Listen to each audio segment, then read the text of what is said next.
Talking fishing, nothing but fishing, talking fishing. If it's facts about fishing that you want to know, then tune in, folks, cause this is the show. We'll show you all the right bait to use, so sit right back, you got nothing to lose. Doesn't really matter if it's trout or carp, flathead, marlin or a gummy shark. Listen to the guys and you can't go wrong. They'll be talking about fishing till the cows come home. Talking fishing, nothing but fishing, we're talking fishing. Welcome everyone to Talking Fishing, a big show coming away tonight, and we're joined by Ads and Chris. Well done, boys, for coming in tonight, because beautiful spring night, you should be out fishing, Ads. Oh, we definitely should be out fishing. And, you know, Dave, I nearly busted the shorts out for the first time this season this morning, but I decided not to. Could have easily done it. Yeah. But it's coming. You can feel it. Big show coming up tonight. Catch of the week, Anthony Forster, the manager of Inland Fisheries. He's going to join us. Product of the week, mailbag, hotspots, and plenty more. But Chris, you're here because Trelly's on Ayers Rock right now, standing on the top, isn't he? trying to get reception. Yeah. Climbing it while you can. Yeah. So big Trelly. He gets up there every year, doesn't he? I think so. Yeah, he's there a fair bit. He loves Ayers Rock. Yep. So things going all right in Geelong? They certainly are, and the fishing's really hotting up too now. Yep. Everything's coming on the bite. A few hot spots in Geelong, but before that, I've got a few things I've got to say about a big announcement that was on last Sunday. I tell you, the first of the shots have been fired, folks. I tell you what, there is a state election coming up, and the Matthew Guy announcement on Sunday was all about the boat ramps. Let me read a little bit of this. The Liberal National Party will create a blue infrastructure fund to provide the first-class infrastructure and services for recreational water users, like more boat ramps, jetties, navigational lighting, as well as onshore facilities such as bigger car parks and cleaning tables. Under a Liberal Nationals government, the Blue Infrastructure Fund will return all proceeds of collected boating fees into improving the facilities for the boating community, like the more ramps, the jetties, the navigational lighting, and onshore facilities that improve access, enjoyment and protection of Victoria's waterways. A Liberal Nationals government will appoint the Victorian Ports Corporation of Melbourne to manage marine infrastructure development in the state. So a massive announcement, boys, that that this is this is coming. That boat licence and boat registration fees, $27 million. Is going to be put into infrastructure. Further to that, VR Fish, I'll go over to this one. VR Fish, they say that they're supportive of it. The new Liberal National Policy commits to return the proceeds of all collected boating licence and registration fees for boating infrastructure. It's welcome news as it aligns with what we've been asking for and advocating for years. Verfish say having a one expertise-based agency rather than 40 organisations to manage, build and maintain boating infrastructure will eliminate many fishers' problems and complaints. We are delighted, this is VR Fish, delighted that the Liberal National Opposition has listened to our concerns and adopted this highly improved new policy. We look forward to seeing Labor's plan to fix our boating infrastructure as well. Now, that's a great announcement, I can say. And the ramp rage,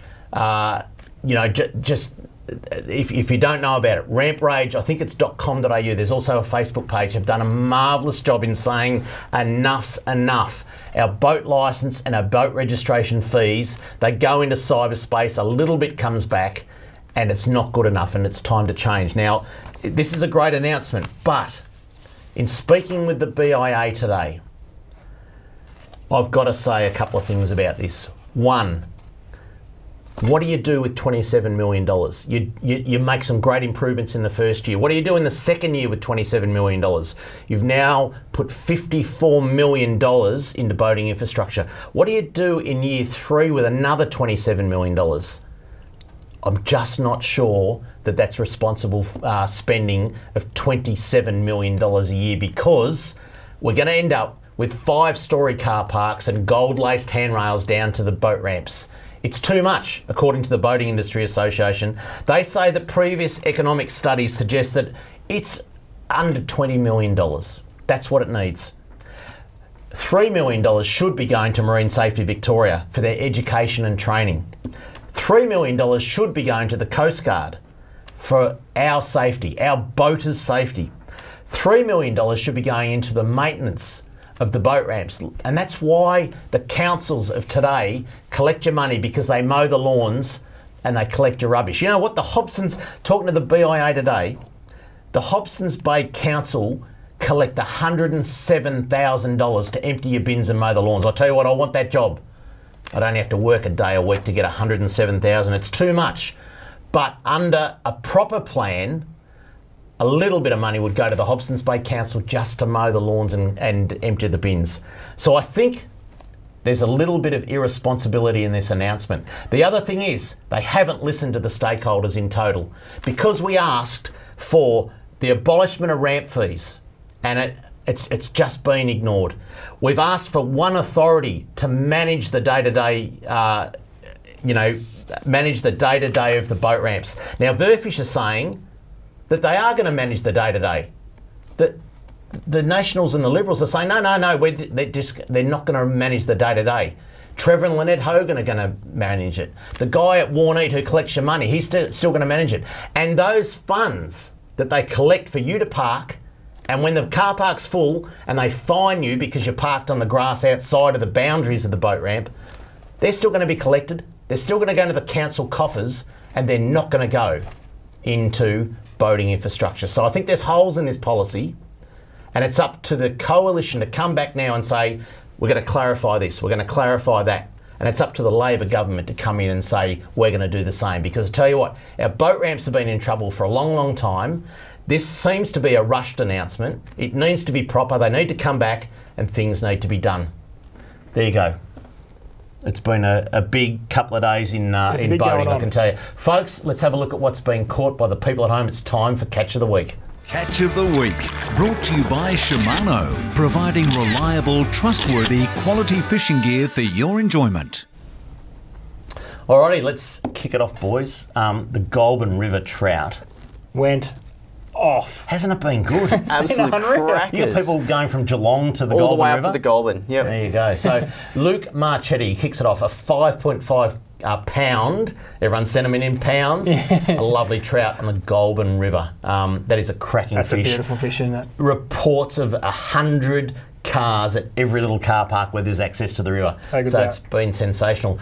Luciano Cipri, he got a 6.2 pound rainbow trout in the Goulburn River. Well done, Luciano. I tell you what, everyone is up there. I tell you what, Brendan Wing, have a look at this. A lovely rainbow trout in the Goulburn River. It'll be on You Fish TV. Nice. They've turned to trout fishing. Well done to Brendan Wing. It gets better. It just keeps going. Christy Worsling, have a look. Now, how big was that fish? It's big. 15 pound. 15 pound. 15 pound. And what? And it's a trophy. I actually said to Paul, did you, just touch it up like Jared Day does? Because he does. That's the colours of the fish. And it was just a sensational rainbow trout catcher up on the Goulburn River from all accounts. They reckon the caravan parks are full, the car parks are full. It's just been sensational for trout opening, and it will continue. So plenty of trout in there. All right, let's head to the saltwater, and Rebecca Rowe got a beautiful calamari off the Quail Bank on the weekend. It is time. With a big calamari out there and about. They're everywhere. Yeah. Yep. Not just the Quail Bank, because and that is a cracking photo and it's a nice fish, but the snapper are starting to move, and there's none other than Jason Turner on Pro Red Charters.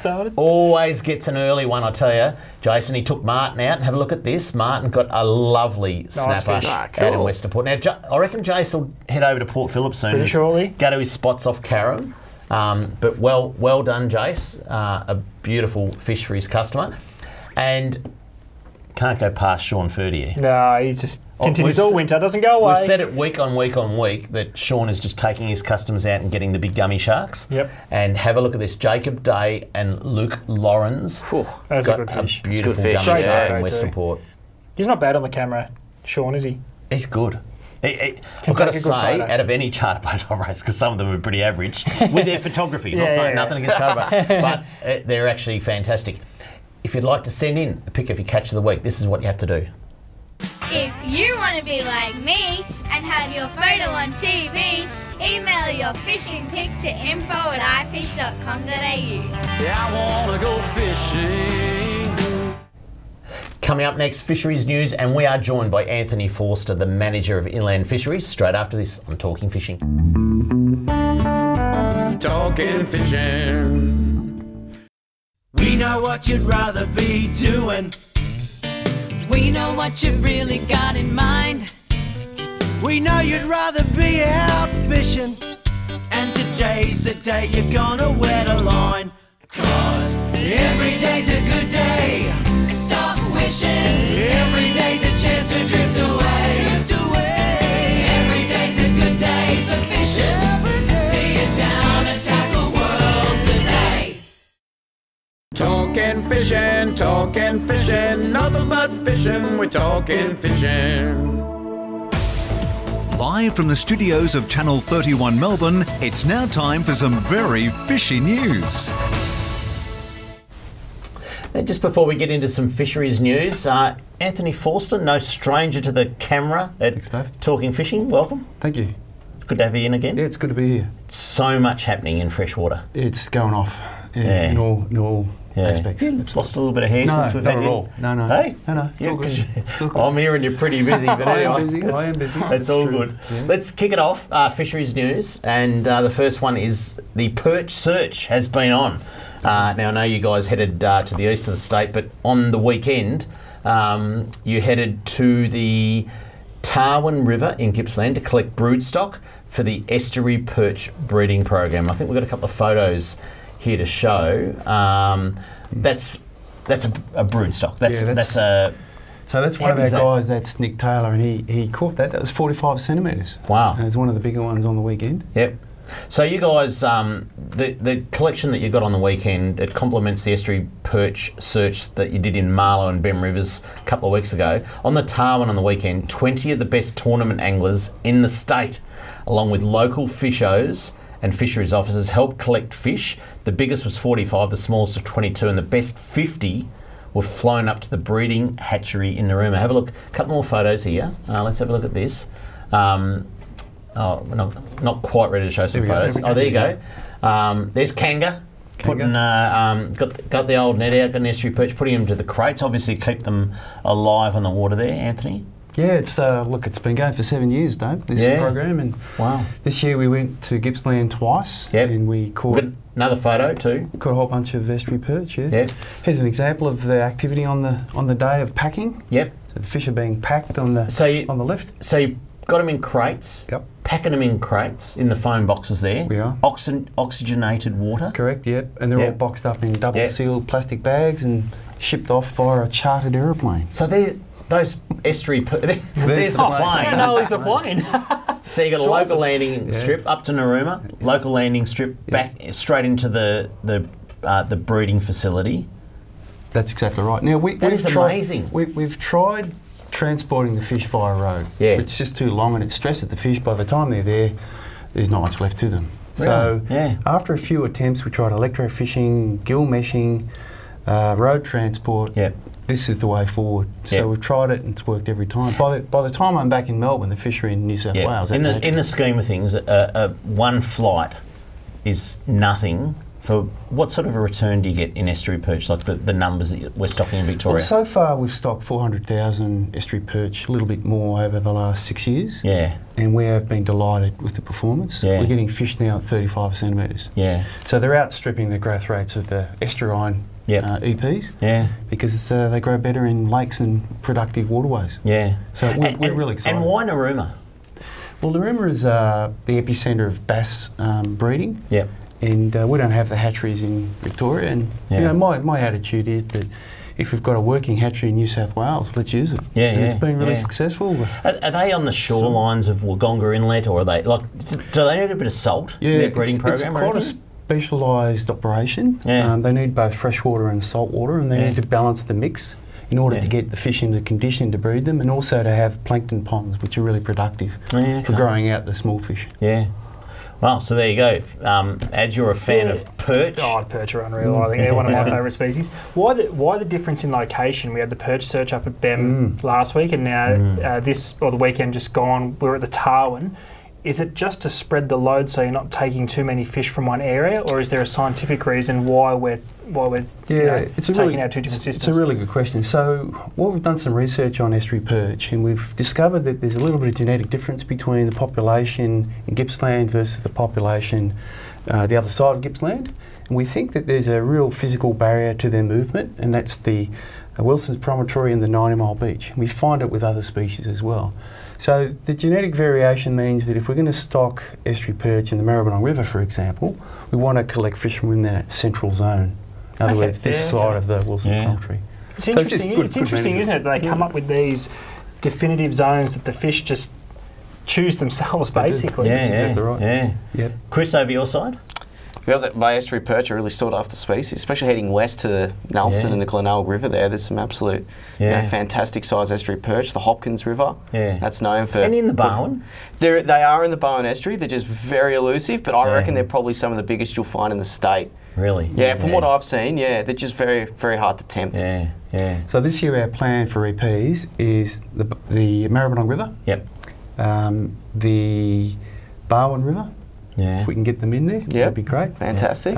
The Bem River and Lake Tyers. So we're starting to move back to estuaries and bolster the populations. Tyers is interesting because you don't see many come out of Tyers for some unusual reason. It's fied for everything from bream to... It's the home of Victorian dusky flathead, I would say. Now it's definitely taken over from Malakuta, I think. But you don't see too many, if any, estuary perch at all come out of there. So it'd be great to get And of course, Devil Bend, they've reached... edible size, I'll say. Because people are starting to take them home for a feed now. Well, it's such a success story, really. And they're just like bass. You know, they grow bigger than bass. They grow to 10 kilos. Got a bit of mailbag about bass I want to ask you about later on. So let's move on. It has been one of the best trout opening seasons on record, and I know a lot of effort's been put in by the Victorian Fisheries Authority. Let's have a look at a video that happened on the weekend. We caught stonkers! It's still moving. Got a fish! Well, you haven't got it yet. Come on. Really? Just out of the way.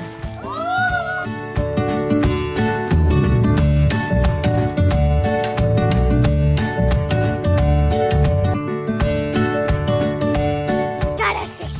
I told you that I'm good at picking bait. I'm good at picking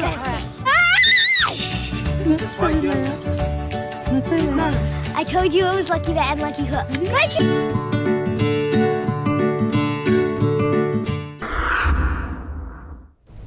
Now that was sent in by the Gypsett family to Victorian Fisheries Authority, and you guys have put up on your socials today. And I'll read a bit about it. They were on the Goulburn River on Saturday and had no luck. The next day, still no luck until dusk at Thornton when they managed to hook 3 stonkers. And you reckon they didn't get excited? How good is that? Charlotte, Ella and Ruth were absolutely stoked, and that's what it's all about, Anthony. I mean, you've actually achieved getting families up there catching beautiful trout. Well, we stopped counting at 1,200 people that were on the river. And hundreds and hundreds of big fish were caught. And there's so many happy kids and families that they'll do it again. And that's the heart of it, really. We're trying to get them back up there. And you know, I think this was so successful, I wouldn't be surprised if we do it again and again and again. I reckon you might. The beauty is of the trout opening is get people to hook, you know, those sort of fish, and that next time they might just go for a wild brown in the delatite or the hauker we're going to talk about later on, because we are going to talk about the wild rivers and the health of those rivers, because you guys held the trout conference a few weeks ago and there were some pretty good results. We're going to talk about that later on. But it is about getting families, and I know Paul and Christy, Paul went up and fished and filmed iFish the other weekend, just after the weekend, Monday, Tuesday. Paul and Christy went up for the weekend and spent the weekend up there as a family and got some cracking fish, and they just said the amount of people just going up there and enjoying it and going, I just want to get the kids, you know, the big fish. And a lot of those fish didn't go home. They got released. That's right. And I know it's a put and take, you'd call it a put and take fishery, but a lot of those fish weren't taken. They were actually released. Might be caught again. Yeah. Probably caught again. Probably caught again. You know, I think that video, I think, sums up why this was all worth it. I mean, as with everything that seems to happen in recreational fishing, there's a few people that like to get involved when they shouldn't. But that video sums up why it was a great initiative. Congratulations to you and the Victorian Fisheries Authority, because that put trout opening back on the map. Yeah, 100% put it back on the map. Yeah, bigger and better next year. Biggest one in years, I'd say. Yeah, easily. The most amount of interest. Chris, do you see over your side, because you've got a lot of freshwater lakes out the back of Geelong, and I know it's really the river's open. Yes. But the lakes, do people get excited about trout and go, I'm going to the lakes now because it's trout opening? Yeah, there's a bit of a flow-on effect from that too. Yeah, we've got a few streams too, with all the Otway streams down that way behind Apollo Bay and stuff like that. So see if you guys head down there as well. Yeah. So it's a good thing. Coming up next, product of the week, and we keep talking with Anthony about freshwater fishing straight after this. Talking fishing.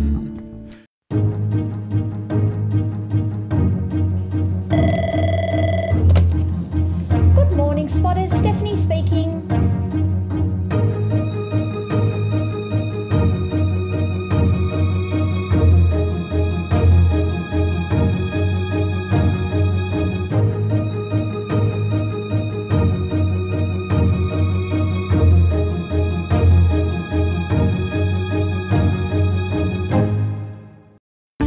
Product of the week, brought to you by Tackle World. Talking fishing. Welcome back to Talking Fishing. I tell you what, product of the week, we need a bigger desk this week because ads you've just filled up That's right. in front of Chris. You get reach over there, Chris. It looks like some little weird robot costume view in that shot. Dave, we've got something for the kayak fishermen this week. It's been, how many years have we been doing this and we struggle to fit them in, but this is the new Plano V-Crate kayak storage system, and it is an absolute weapon. As you can see, it basically takes up half of our set. What makes this quite unique is you can literally fit everything in it without taking up your entire kayak. So most kayaks have a little storage well behind the seat anyway. This is designed to fit most kayaks, so all the major brands that you'll see out and about, this will fit into. It's got rubber feet on the bottom to stop it from moving around if you're in shallow in the bay and you've got a little bit of slop. It also has the holes in there so you can secure it by screwing it down if you want to go that far, but I don't think you really need to. It's got a little bit of weight in it. It's got the rubber feet to keep it secure. Moving up from the feet, there is a dry hatch that sits underneath the main unit anyway, so there's two clips, front and back. You can either use it as a lid and open it right up, Chris, if you want to undo that front hatch. You can. Or it can hinge up, or it can totally lift up. That's right. So there's a clip either side, so you can hinge it depending on where you are. And that's where you can keep your phone, your wallet, all your little bits and pieces that can't afford to get wet. Waterproof? Waterproof, sealed. That's going to keep everything dry. They can sit under there. Moving up, obviously... Even if you flip it? Even if, well, if anyone's going to flip a kayak, Dave, I reckon you might give it a red-hot crack. Probably float the that's right. You've obviously got your trays there, which... As a kayak fisherman, this is the hardest part to try and manage because we are fishermen and we like to take way too much stuff. Unfortunately, you can't do that in a kayak. Now you can. So they're held together by a safety clip there so they can't fall out. So they're just behind your back? They sit behind you. Sort of reach over and pull them out, depending on where you put it and depending on the setup of your kayak, they will literally sit almost at your shoulders. If you push it right forward to... I guess the front of the well right behind your seat, they do actually protrude out a little bit so they can sit right next to you. The other unique feature, and I must admit this is probably my favourite feature of the whole thing, there's two tracks that sit on the side of the unit. I'm just going to spin it around there. Are they aluminium? They are. Now those tracks fit the majority of the track mounting rod holder system. So whether it's a combing rack, whether they are rod holders for trolling, whether they are cup holders, everything from Railblazer to Scotty, they all do track mount systems. They'll actually mount to the side of this box.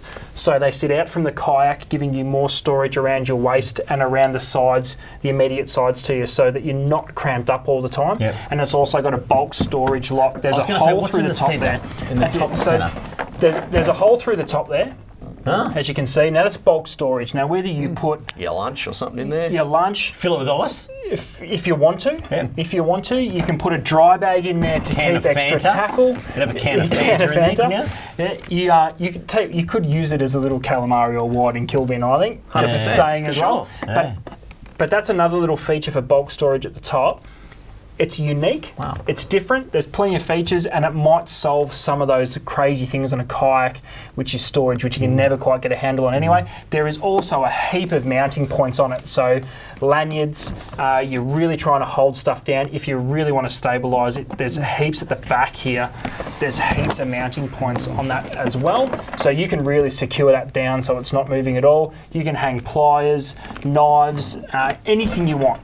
So it is a little bit of a crazy thing to look at when it's not in a kayak, but once it sits in there, it sits there beautifully, everything's right behind you, and to keep all your storage in one easy to access place. Well done, Ads. I like it. It's good. Yeah. Perfect. It's good. And it's all right, let's get back onto the topic of freshwater fisheries, because there's a lot happening in freshwater fisheries. Anthony, a few weeks ago you held the Trout conference, the Wild Trout conference, and would I be correct in saying that was the fourth one, yes. Fourth one. Yes. Now, it wasn't held in Mansfield. That's We right. used to love going to Mansfield and making a weekend of it. Yeah. Last year, Adam actually danced on the tables with the Bendigo Lawn Bowls Society that were having a comp there. You That's were on right. the I saw you on the table, at the dancing on the tables with old ladies to the band in Mansfield That's Hotel. right. David's influence wore off on me. I got up on the tables with Dave and Gary Norton, who was with us too, and I'm pretty sure that night Dave even slung the little acoustic guitarist at the back, just slipped him a little bit under the table to play a few extra songs, more songs so that we could keep the party going. It was a good keep night. the economy going in Mansfield. It was a good You night. transferred it to Melbourne, you got a lot more people there. We did. How many people? Well, we had 400 odd register, which is pretty impressive. I think we had about 250, but it rained pretty heavily on that day, and that put a few people off. But we were really happy. We had a terrific turnout. Yeah. So the Trout Conference is pretty much based on a whole lot of data that you guys collect during the year, and one of the things you did is survey 5 systems, which I think we've got a little map of what you surveyed. Oh, sorry, 6. And this is the method, isn't it? On the screen there. So you got the old backpack with the zappers. Is that, how else would you describe that? So these are the guys at Arthur Riley Institute. They get in the rivers and they do a little backpacking. Are they available in tackle stores? They could be. I don't think they are. It's product of the week next week, Dave. It costs $2,700, but anyway. That's right. And so that's zapping the fish. Yeah. And just having and virtually checking their health, checking the count. And then they go straight back in the water. Well, it's giving them a light little tickle. It's not frying them. That's right. Exactly right. Yeah. It's the most reliable method we've got. Yeah. So you surveyed 6 rivers, which we've got the map of, and that was the King River, the Jamison River, the Traralgon Creek, Buckland River, Howker River, and Upper Goulburn River. So you went and surveyed that sort of method for those 6 systems, and we've got a few results out of that. So this is the stuff that if you do go along to that Trout conference, you get first hand. You hear from the scientists, the guys that did the research. You actually hear from those guys about how it went, don't you? Absolutely, you do. You get real insight to the fishery and how it's going. And plan your next trip basically according to it.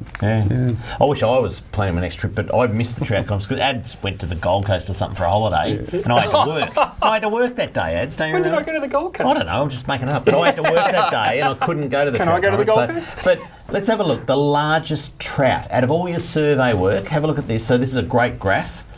Brown trout in the Buckland was 54 centimetres. That's a big trout. That's an awesome fish That's a for great for a trout. river. That's For a fantastic. small Where's the system, Buckland? It's way up in the northeast. There was a map there before that showed it. It was, it's a fair It's at few. the back of Mount Buller, isn't it? It's way out east of Lake Eld and a little bit further up. Have you fished it?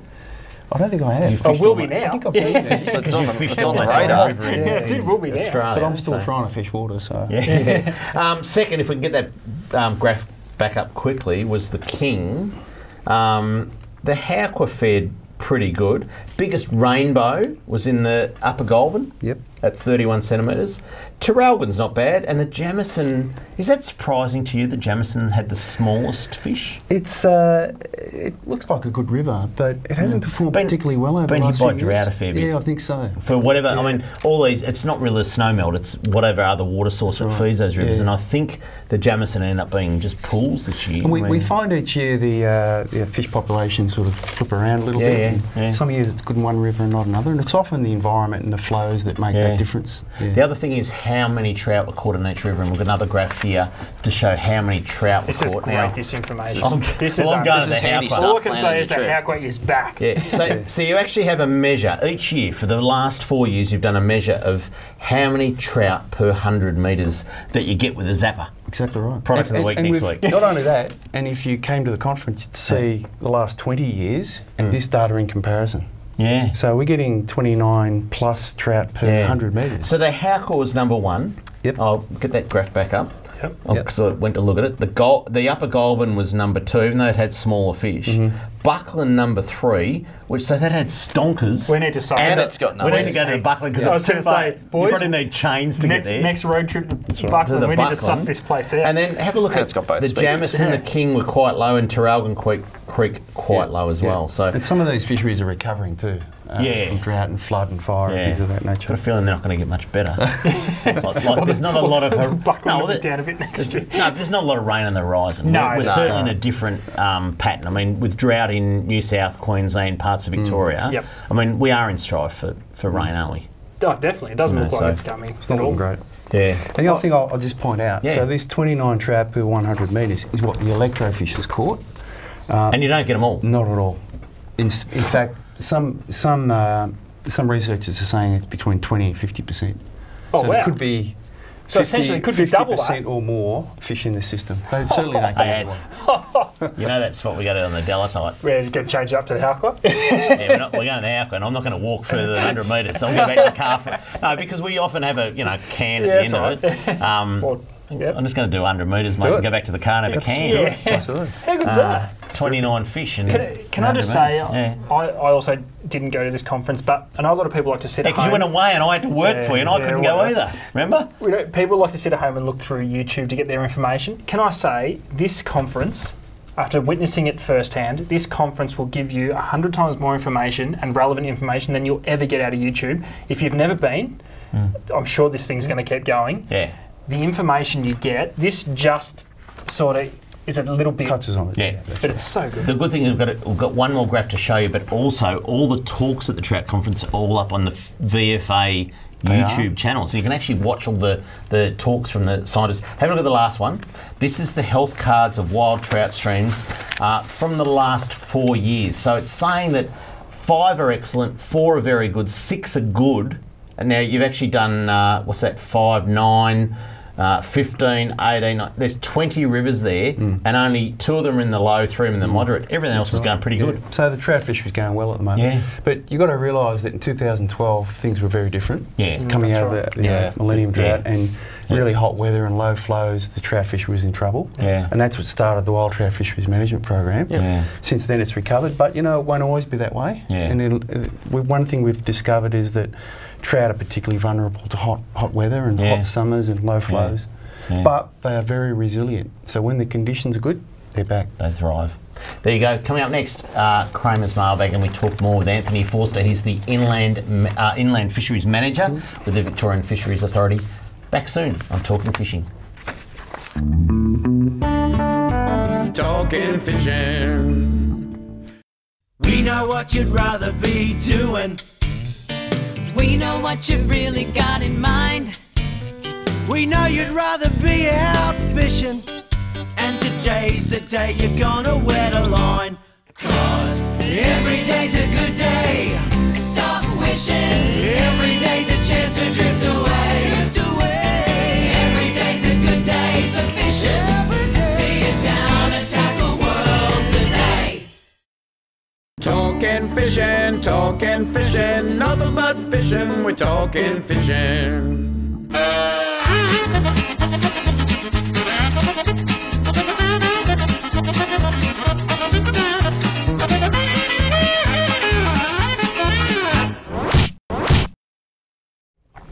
All right, let's get into the mailbag nice and early because there's a lot to talk about with you, Anthony, in this next segment.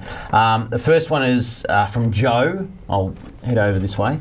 Joe writes, I'm writing to you about certain people fishing on piers and jetties, certain people, where they can have 16 rods, including the husband, wife and kids that are barely old enough to hold a rod, so 2 kids. I have nothing against people using 4 rods on a boat. But when it comes to piers and jetties, certain people twist the law by using their children, not old enough to hold a rod.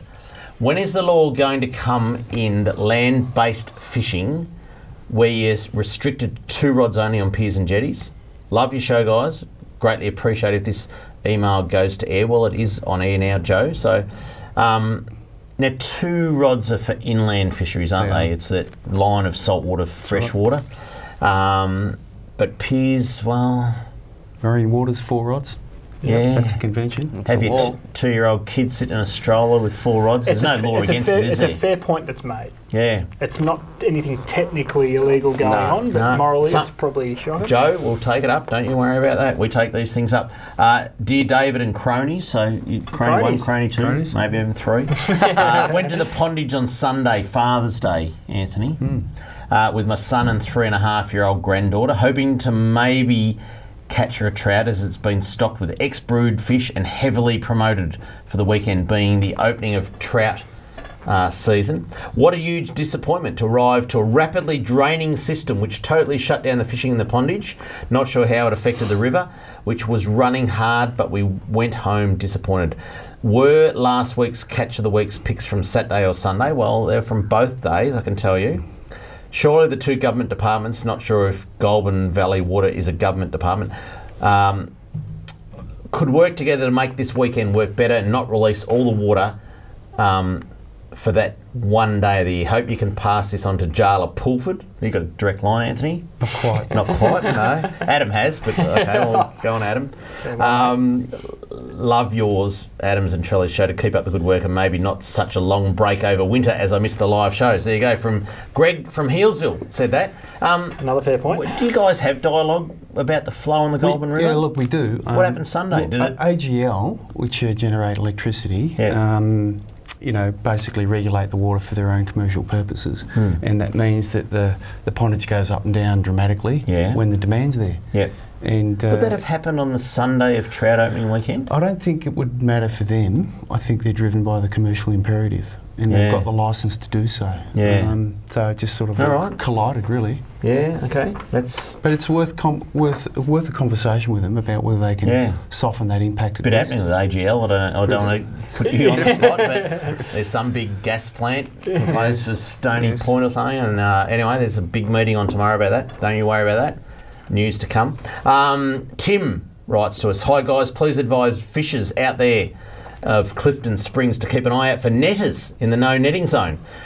Today, which is the 4th of September, that would have been last week, off Hermsley Road, well inside the no net zone, I observed 2 guys pulling a net which had an end buoy at least 500 metres away along the Kerr Lewis bank." Is that right, Chris? That's right, yep, definitely. Okay. Yep. Unfortunately, I had left my phone home, so unable to call the 13 Fish line. They were in the vicinity till at least 9:30. They were actually netting my early season whiting spot.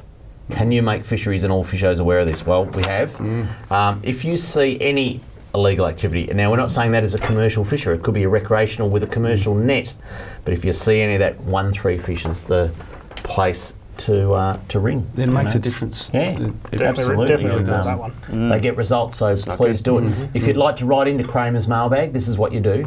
Send your mail to Kramer's Mailbag, PO Box 734, Patterson Lakes, Victoria 3197, or email kramer@ifish.com.au. All right, let's get into more talk on the freshwater scene. And Anthony, there is a document going around. It's called Revolutionising Inland Fish Production and Stocking in Victoria. And it's really, and I'll make a declaration. I'm the chair of the Snobs Creek Advisory Board, and the board has produced this document that is all about what's the 10 years look like. Now, I've got to tell you, that Snobs Creek is at capacity. It's 70 years old. It was designed for salmonids. It has cold water running into it. It's producing a lot of Murray cod. It's producing some golden perch, but you need to spend, when I say you, Victorian Fisheries Authority spend millions of dollars buying millions of fish from interstate. What happened last year was one of the biggest New South Wales hatcheries for Murray cod and golden perch got bought by the Chinese, and it's their own right to do this. They are producing fish for human consumption overseas. That puts at risk stocking in Victorian waters by the Victorian government. So part of this plan is build a new hatchery in northern Victoria, get the natives growing very, very well, and be able to be in your own destiny, Anthony, because it's so important, isn't it? You're right, and it's not just one farm that's gone that way. There's another farm that's now selling for domestic purposes. So we've really got security in one big farm at the moment, and you know that's a lot of eggs to put in one basket, isn't it? So absolutely. Now, this is just a draft plan, and we're asking as a board and Victorian Fisheries Authority for your public comments. So I think we've got a website we can throw up on the screen now. If you want to make a comment, support it or otherwise, there it is, vfa.vic.gov.au/fish stocking plan. Get on there, make a comment. It's a simple email. Support, otherwise, if you think we're doing the right or the wrong thing. We also have some fairly ambitious plans for creating some good fisheries. We do. We do. And we debated this very strongly, but we felt that it was worth putting some ambitious targets in here and really engaging people and challenging them a little bit. And I know firsthand that, you know, I have sat in the room with Matthew Guy, and I have sat in the room with Daniel Andrews, and both of these guys are saying that's a plan. You know, it's put up by stakeholders, that's right. And we need to listen. And if we want fishing to be great and continue to be great, well, we need to listen, and both sides are listening to that, boys. So, Chris, you know, so important. I mean, some of those waterways, you have so many lakes out the back of Geelong that are, most of them are stocked well, but there's a few that aren't. Yeah, there's a couple. And there's a few things that you could do different. Yeah, I think perhaps some of the Western District ones, the shallower lakes might be benefit from a few more fish and maybe some different species as well. Yeah. Maybe even seeing some natives come down to Stony Creek Res would be fantastic. Yeah, definitely some yellow belly in there. That's on our agenda. We'll look at that one as well. Absolutely. All right, very, very quickly before the next break, can I just put this, move your stubby there, Anthony. Big arrangement. This is... That's empty, Anthony. Well. How do I... This is the new net. This is what replaces Opera House nets. There is a big program going on, and these, I think we've got a photo of one full of yabbies. They do work. There you go. They are platypus friendly, and if you saw on the ABC News last night and tonight and in the Herald Sun today that platypus were killed in you know, a non-conforming net. Now, Opera House nets aren't platypus friendly. These are, and if you have an Opera House net, Anthony, what do you do with it? Well, give us a call and have a look at our website, and we'll announce when you can go and pick up your... So you can exchange them? Brand new open topless net. Yeah, 1 for 1 up to 3 per person, and they'll be in tackle stores. For free? For free. Yep. So we've run 4,000 out the door through 45 tackle stores, and they all went within a day. It was incredible. The next batch will arrive mid-October, and I'm here to say we've just committed to another 10,000. There you go. So they'll arrive. That is massive. Positive initiative. That is massive. So, and we've really captured the imagination of the tackle sector and the rest of this process. There you go. So get in, trade your Opera House net. They're no good. But the other good thing about those, Opera House nets were banned in public waters, only in private waters. The new ones, you're allowed to use them in public and private waters. So there you go. Coming up next, hotspots. We've got a bit more to talk about with Anthony. Tiger trout. They're on the menu straight after this. Talking fishing. G'day, Callan here from Paul Worslam's Tackle World Cranbourne. Supercharged batteries have been supplying maintenance-free marine batteries since 2001. The Seamaster Gold range is second to none, delivering superior starting power and reserve capacity. No need to top up with water, truly a fit and forget battery. With up to 2 years replacement warranty, you know you have quality. Your battery is your lifeline. Without it, you're dead in the water because it's bloody hard to push start. I've got a Seamaster battery in my boat. Make yours a Seamaster Gold today.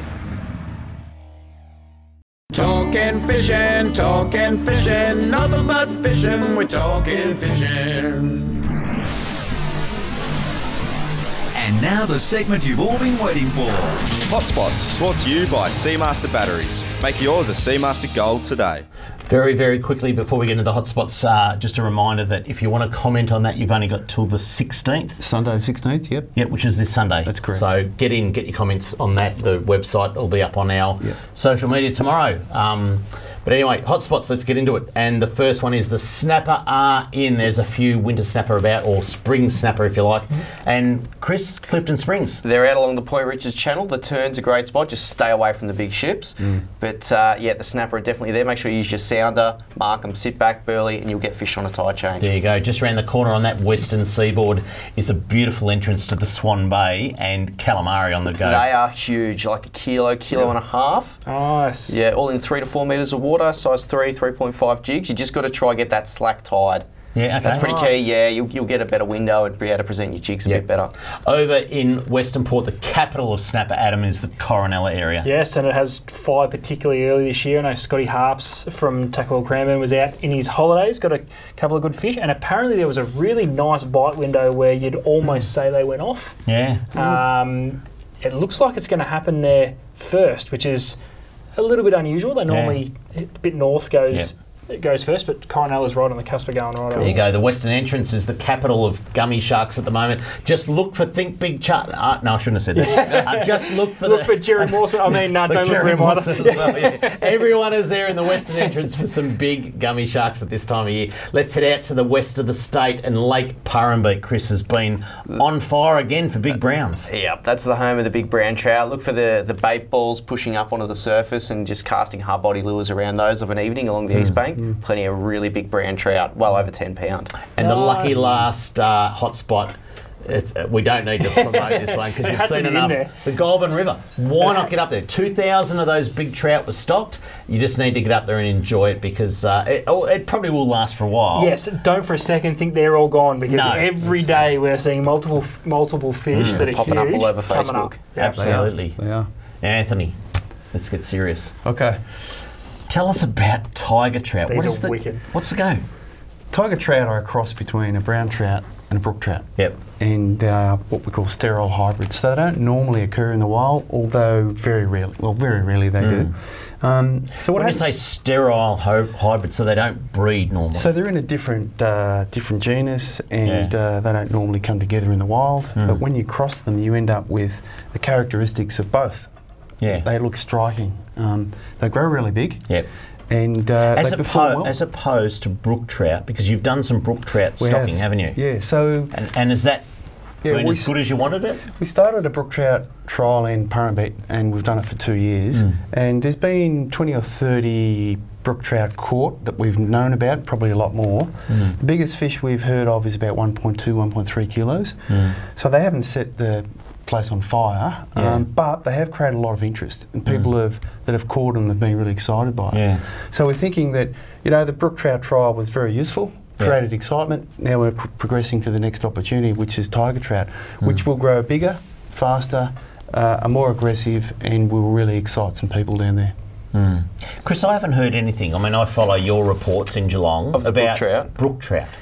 They are there. They just don't seem to be commonly encountered. If you want to catch one, from what I hear, it's not so much in the deep water or along that east bank where you might find the big brown trout. It's sort of just not far out from the boat ramp there in that 2 to 3 metres of water, just casting hard bodies amongst the weed patches, the clearings. But you don't hear the excitement about brook trout. I mean, we talk Purrumbete, we talk big brown. They're cool to add to your bag, to get another species in there. So, but if we said big tiger trout, would that excite people? That's a different 100%. Sign me up. And they're elusive. Like you don't. Where else can you catch one? So now, Anthony, we've got a photo of one. This is from Tasmania. Yeah, look at so that. This is John Clemens. He operates the caravan park down at Purrumbete as well. Okay. He went over to Tasmania and fished the Twin Lakes, caught this beautiful big tiger trout, and was just in love thereafter. So they're doing that in Tasmania? They are, in a small scale. But they're also doing it across in the USA extensively, and they're very happy with the performance of these fish. And as I said, they grow to 10 kilos, so they are really, really big so fish. So it's a brown trout, what, a male? So here it is, right? So you've got a male brown trout with a female brook trout creates a tiger trout. What happens if you swap them? If you flick it around the other way, you get a cheetah trout. A what? Cheetah trout? Serious? It's called a cheetah trout. So the tiger trout have got stripes. The cheetah trout have got spots. Do they share the same characteristics as in max size and aggressiveness? They do. Yeah. So it's going to be really exciting. Are you thinking about cheetah trout, or are you just going to concentrate on tigers for starters? I'm comfortable with doing both. Yeah. I mean, the plan is... It's probably going to be the year of the tiger again. That's right. Isn't it? Imagine Well, going, cats are gone. No, I know. Chris, They're out. Imagine going to Parramatta and getting the Grand Slam. Yeah. So the plan is for 3-year trial, 5,000 fish per year. We're not going to touch the brown trout population. Where are you going to put the that'll be tigers? fine. In Parramatta. Okay. In Parramatta. Yep. So the brown trout will remain exactly the same, 20,000 a year, won't affect the brown trout. Yep. But people will catch these wonderful, curious. Where are you going to breed fish. them very quickly? We've got a hatchery lined up. Okay. It's all Private good. hatchery. It's all good. There you go. That's it. Anthony, can I thank you for coming in, mate? You're Seriously, welcome. it's always a pleasure to have you come in on the show and just teach us, a bit of stuff about trout and inland and Murray cod and the bass. I know we didn't get to the bass. Barramundi and Hazelwood still going very, very well. They are. Yeah, thanks for coming in. Better condition than last year. Yeah, stand there you by. go.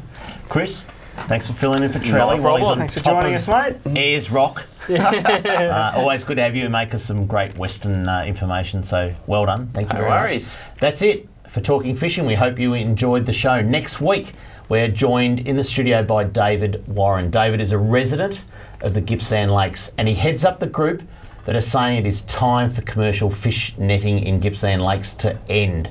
I tend to agree. Until we see you again next Tuesday on Talking Fishing, stay safe on the water and enjoy your fishing. Talking fishing, nothing but fishing, we're talking fishing. We got all you need, just take a look. Watch those fish jump on your hook.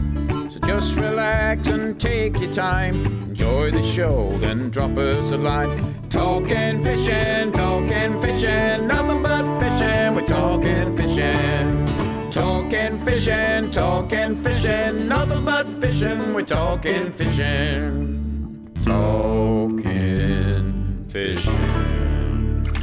Have a good weekend, Mr. Walker. You too, son.